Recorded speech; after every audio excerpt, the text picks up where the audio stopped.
Franz Castro guilty of kidnapping. Nako, ito, panoorin natin. This is Davao today, and we're live at Tagum Hall of Justice. And today marks the end of Talaingod 18 case, in which 4 out of 17 individuals from Talaingod 18 has been acquitted by the Tagum Regional Trial Court Branch 2. The remaining has been convicted guilty of the charges. Tagam. Ayan, puro kayo sampa ng kaso kay dating Pangulong Duterte. O ano yon? Franz Castro, ano na?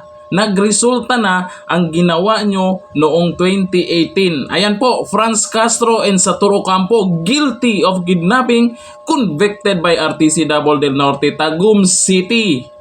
To the rescue na naman yan, si Tambi. Ay alam na this. Paano natin iboto yan? Tumakbong senador po yan. Sabi niya, tatakbo daw siyang senador. Sana all. Si Franz Castro. Nako, paano natin iboto yan kung matutuluyan dyan sa oblo? Talaga naman, Franz Castro. Talaga naman mukhang may masamang resulta yung pagbanat mo kay dating Pangulong Duterte, ha? Diba? Galit na galit ka sa mga Duterte. O ngayon, ano na? Sa huli, Duterte pa rin ang nagwawagi. Sa huli, sino magsiselebrate? Duterte pa rin. Sana all. Ano? Yung mga kinaso nyo sa mga Duterte, ano na? Ito kay dating Pangulong Duterte, hindi siya sumusuko talaga dyan. Franz Castro, iyak na. Pero asahan po natin, may milagrong mangyayari dyan. Alam nyo naman kung sino yung kakampi. Mababalitaan na lang natin yan.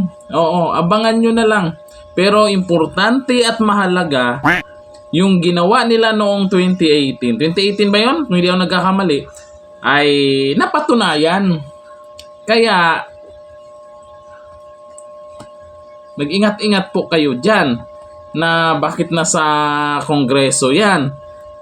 Paano pagpapasukin pa natin sa Senado yan? Di ba? Papasukin pa sa Senado ba yan? Talaga naman. Yun, nagresulta din. At least, yung pagiging maingay ni Franz Castro at bising-busy siya sa pagpapa-interview, bakit ngayon mukhang tahimik?